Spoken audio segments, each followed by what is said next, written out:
Here's a scenario that many tech leaders have experienced. You meet an acquaintance and they tell you, I just got a new job. And you ask what company. They tell you the company name, you scratch your head. They proceed to inform you this little known company is a global expert in their field. And that's the case in this episode where we talk to a CEO who just started at a tech company that was founded in 1979. But there's a reason for their stealth profile. Keep watching to learn more on this episode of Techopia Live.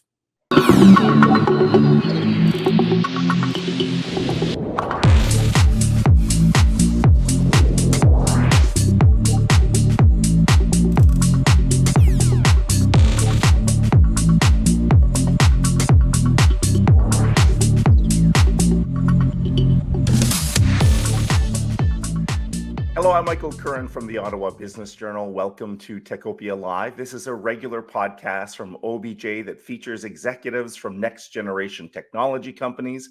We want to shine a spotlight on the up-and-comers and keep you updated on the established players, all with a goal of keeping the local tech sector informed and connected. In today's episode, we talk to a company that flies under the radar a little bit. That's despite the fact that it was founded in 1979. It's tucked away in a little bit of a nondescript three-story building in Michael Copeland Drive in Canada. It has offices, though, in Washington, D.C., London, Frankfurt, and Sydney. The company might not be known for many of us, but its CEO, its new CEO is. He's a 40 under 40 recipient from 2019. He started his career as a software developer way back in the late 1990s at Nortel. And then he went to Nokia, CGI, BlackBerry, co-founded a company called Candy SaaS Communications, and more recently made headlines when he assumed the position of president of IT and cyber solutions at Calian. But he's got a new job, and he's here to talk about it now. Let's welcome our guest. Here is the CEO of JSI Telecom. Please welcome Sacha Gera. Hey, Sacha. Hi, Michael. How are you? Thanks for having me on. Good. It seemed like I ran down your whole LinkedIn profile there. Are we going to have anything left to talk about? I'm sure we are. Yes. So these are exciting days for you, Sacha. You just took on the CEO role just a few days ago, and it's a company. When I first heard of it, I was like, JSI who? But this is a company people need to understand. It's been deliberately, I guess we could say, under the radar. But let's start about talking about your new position for Sacha. Tell us about this CEO appointment. So, the decision to leave Calian was a really difficult one. And when I came to know about JSI, which stands for JTOM, Systems Integrated, it was a really interesting story for me because I thought, like a lot of other Ottawa-born tech leaders, over time you get to know about just about everybody. And when you think about the National Capital Region, the Ottawa-Gatineau tech hub as a whole, there are so many incredible companies flying underneath the radar, solving complex problems, and sometimes on a global scale. And in some cases, like ourselves, in stealth mode, and in our case, that was on purpose. And so when I heard about the JSI story, I was blown away. And JSI is, at our heart, our mission is all about keeping the world safe. And often that means when minutes and seconds count. So we play in the public safety sector. Our clients are folks like law intelligence, lawful enforcement, public safety agencies who are stopping terrorist attacks, stopping human trafficking, the flow of drug narcotics across borders, or even reuniting missing children with parents. And so when you think about these use cases, I mean, they are, they're heartfelt use cases, and this is really a company with purpose. How we go about kind of addressing those use cases is by providing an intelligence data fusion platform we call Foresight, which is all about big data and finding the needles in the haystack and being able to help our clientele find those needles in the haystack to go and go after suspect and criminal activity. I think I'm going to ask you to give us a few metrics on the company, Sacha. And I think people are going to be really surprised when they see how significant this company is. So could you give us a sense of the number of employees or maybe talk about how you've got a global footprint and who you might be working with if you're able to disclose some of those clients? Certainly. So as a privately held company, we're family owned. This is a company that has been around for almost 44 years and has truly become a global company with a global distribution footprint. We're headquartered here in Ottawa on the corner of Michael Copeland and Terry Matthews Drive. Our origins start in 1979. The J stands for JTOM. So James McDonald and Tom Skinner founded the company proudly almost 44 years ago as a 9-person consulting company helping penitentiaries. It evolved to a hardware and software and now services and increasingly a cloud company. And so we've grown from that 9-person consulting company to over 450 professionals around the world today, with the bulk of those folks being here at HQ in Canada, out in the west end of the National Capital Region. And so in terms of scale, we do business in 30 countries around the world.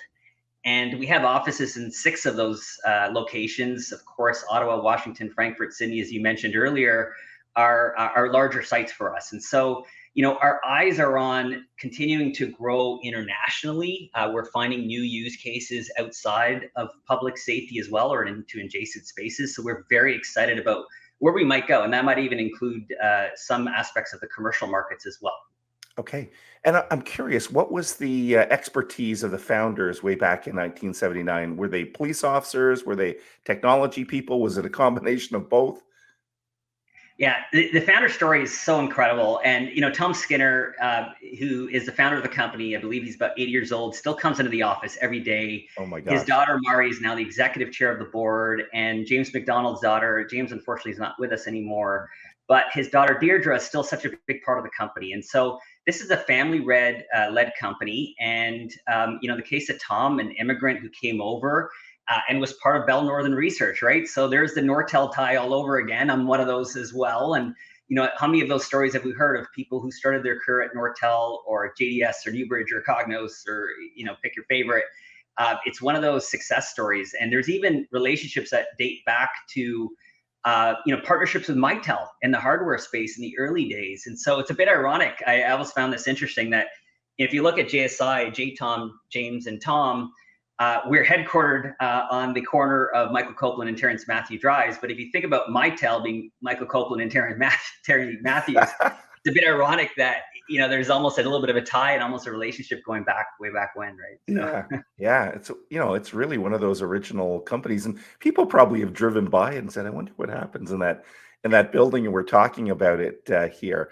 I wanted to follow up with a question that's a little AI related. So it seems like every company, Sacha, is trying to create this connection with AI and demonstrate how they're using this, world-changing technology. You guys also say you're AI enabled. Can you tell us a little bit about that?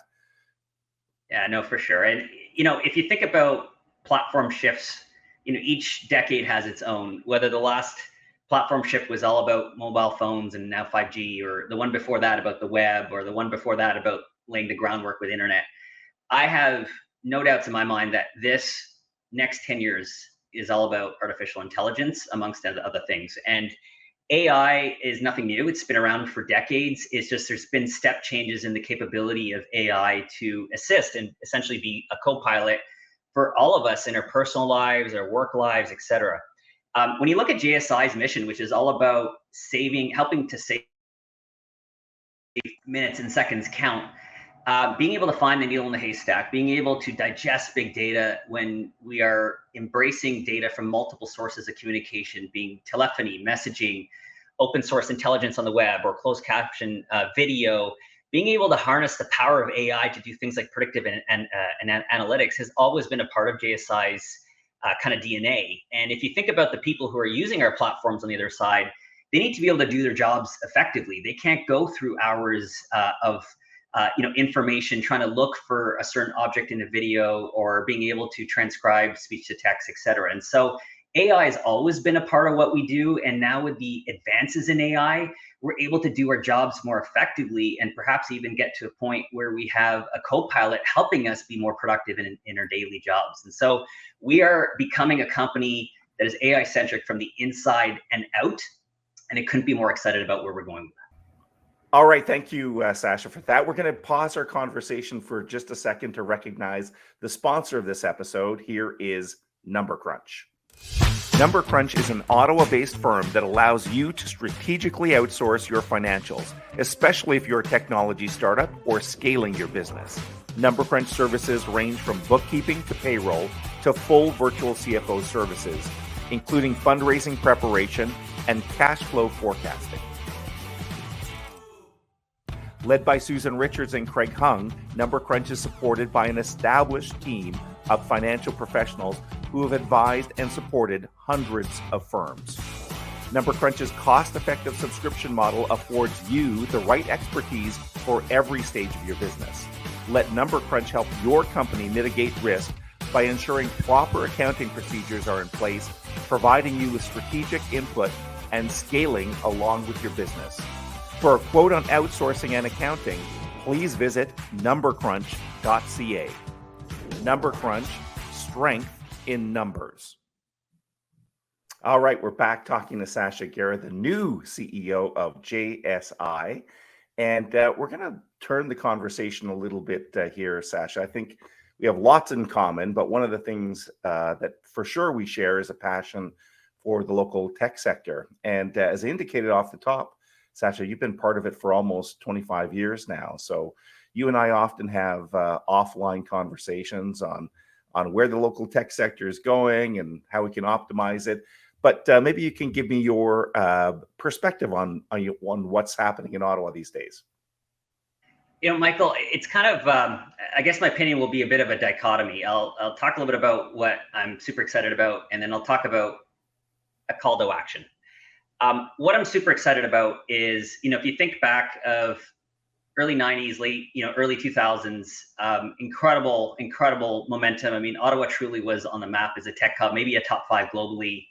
And you don't have to, all of us can recite all of the publicly traded companies that were in this great region of ours. And I think at one point we might have had 17 publicly traded tech companies on the TSX, not just microcap stuff. Real tech companies. We were really the epicenter of tech in Canada. I think it was the year 2000 when we did over $1 billion of VC in the year 2000. If you inflation adjust that, I mean, that's on par with what Toronto's doing today, right, at $4 billion. And so, what's incredible about that kind of late generation is that following the demise of Nortel and JDS moving to Vancouver and Cognos being bought by IBM, and we all have 50 stories like that, we went through this kind of great hangover. And it really forced a lot of folks that have been working in these large multinationals. It was almost like a supernova. And you ended up with all of these startups. Many of them didn't work out, but it took a little while. And Ottawa kind of transformed from being that hardware, telecom, fiber optic centric region into one that was really progressing to software and eventually SaaS and cloud. And so it took maybe about 10 years, but by the time 2015 came around, you started to see the phoenix rising out of the ashes. And we had some great IPOs, whether it was Halogen Software at the time, it was later procured through Saba, Cornerstone, et cetera, or Kinaxis, and of course, Shopify. There was a real buzz between 2015 and 2020, and a big cohort of folks following through behind. So, the Ross video news last week, oh my gosh, I'm so excited for David Ross and the team, right? Then you think about the Ascent compliances of the world, Andrew Waitman last week at the Techopia event, the rewinds, the field effects, the go-fors, the full scripts, the Solinks, the Solaces. I mean, there are probably 3 IPOs in the hopper over the next 3 years. And that makes me feel warm inside because I'm feeling like we're about to see the heydays all over again. So that's the goodness. And let me contrast that now to what keeps me up at night. And as a passionate Ottawa-born tech leader that wants to get back to making this community the premier tech hub in Canada, what really worries me at night is a couple of things. We've got to learn from the past. And if you think back to the past, one of the things that's always stopped us when companies get to that unicorn status, companies over $1 billion that become global, become multinationals, we have a hard time protecting them, making them 100-year companies, or in some cases, even convincing those executives or those headquarters to stay in Ottawa. And so, I don't know Harley Finkelstein all that well, but I am such a fan of Shopify. And when I see Harley tweeting that he's moving to Montreal in the fall, it makes me feel sad inside. And I don't know what are the causes for that. It's not going to surprise me if more of our key, executives move on, but I think connectivity to the city is a really big deal. And I'm specifically talking about the airport. Let me bring that back home. Last week, in my first week on the job at JSI, or even previous with Calian, last week I had customers come in from Germany for 3 days. On Friday, I had a partner come in from Malaysia. Do you know how hard it is to get to Ottawa right now? And again, I'm not poo-pooing all the hard work the airport's doing, because I know it's not necessarily up to them and the numbers drive the traffic.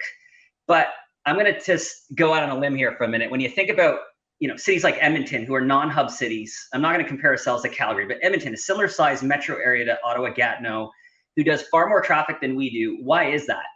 And I think at some point we've got to stop playing defense and talking about all the great numbers and statistics on why we don't deserve these things and how we're nestled between two hubs. But we will never be able to make it simple for executives, customers, partners to come down to Ottawa, or conversely, as we grow, for executives to want to stay in Ottawa, if we don't bring that connectivity. And we've got to build it before it comes.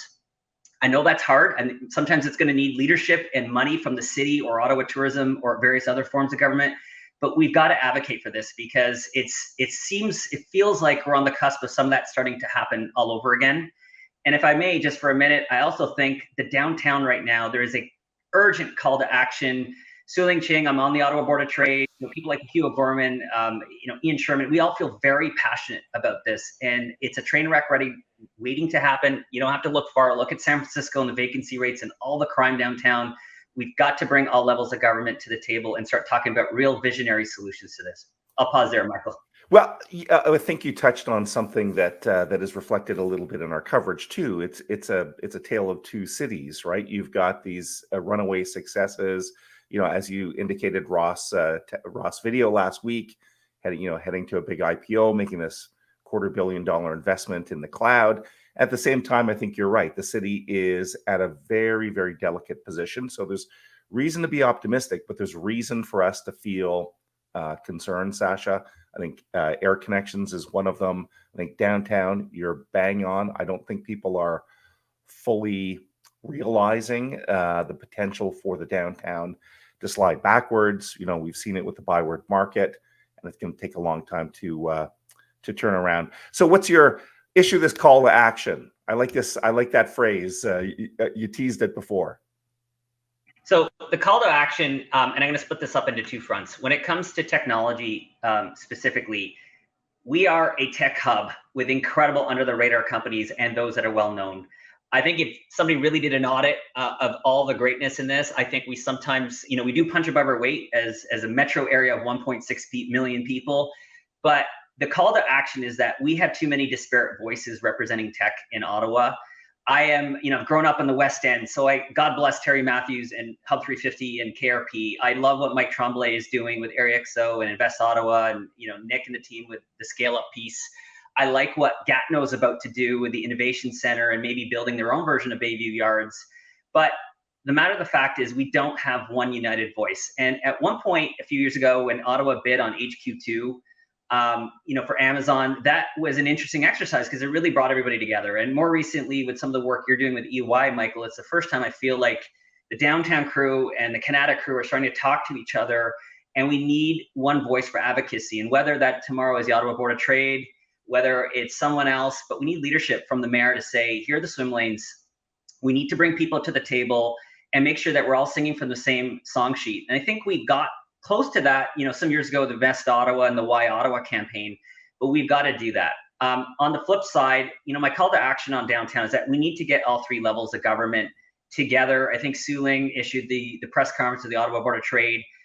Vacancy rates are going to go to levels that we've never seen in Ottawa. And when the core of the apple, the core of the city starts to hollow out, it precipitates, crime and other things that we don't want in our city. And we have got to take action. We need grand visions. There's been lots of great visions in the past, whether it's the Metcalfe Boulevard and creating the Washington Mall. If we're going to have all this excess, real estate, let's think big. Let's think big about our airport, and let's put some subsidies, because guess what? Ottawa's a great place to be. We will attract and keep people if we invest. They will. We have to build before they come and take some risk. Interesting. And last week, we heard Mayor Sutcliffe take a few people by surprise by saying he'd like to see a actual downtown footprint for an arena. Have no idea if that can work or not.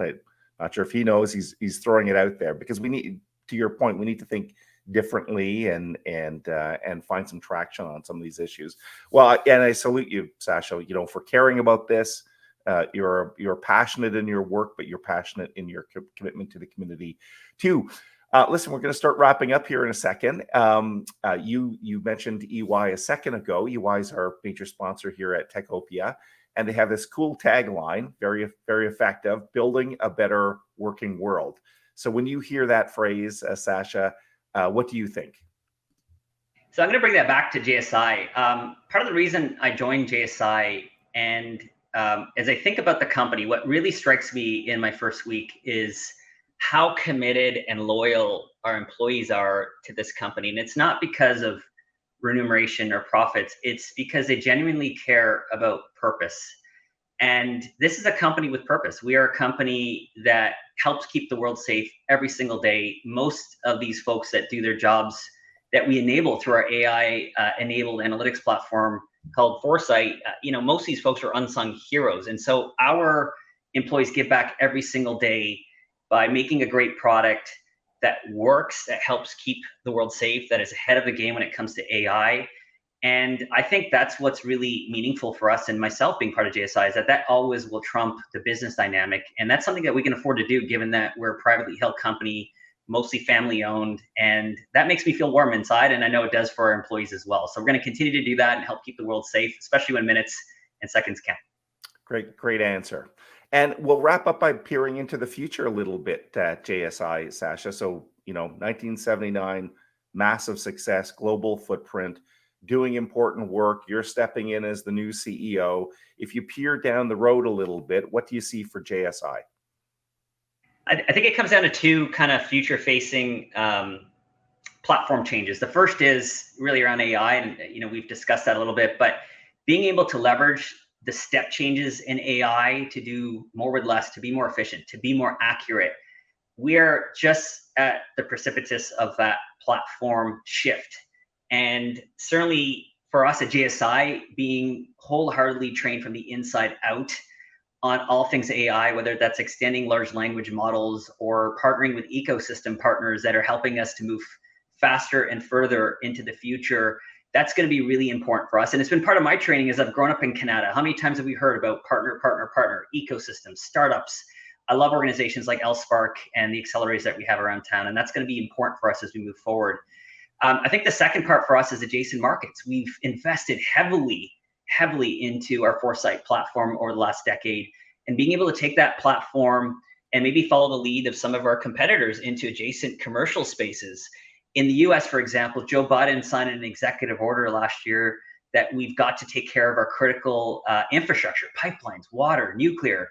So how do we kind of use our platform that's already incumbent at many of the government agencies and kind of go one step to the side, and where we start to partner with the surveillance and security around mission critical infrastructure that keeps us safe day in and day out. So stay tuned for that. More to come on that, but we're really excited about the future.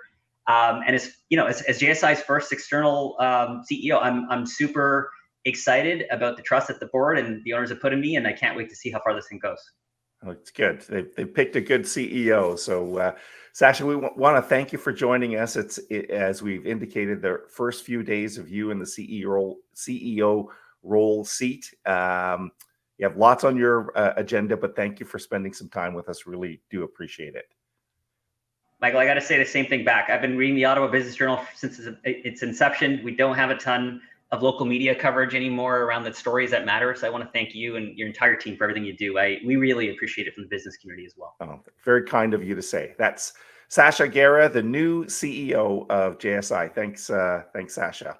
Listen, that's all the time we have for today. Thank you for joining us. Before we wrap up, let's take a look at some of the other great companies that champion Techopia. Techopia is brought to you by many great sponsors, such as EY, building a better working world. Number Crunch, offering virtual CFO services for SaaS companies. Perley Robertson Hill and McDougall, a leader in business and technology sector law. TD Bank, specialized programs for technology companies. The University of Ottawa Faculty of Engineering, creating the next generation of technical talent Techopia is not only a podcast, we post new articles daily at obj.ca/Techopia. And if you're on YouTube, please subscribe and click the bell icon.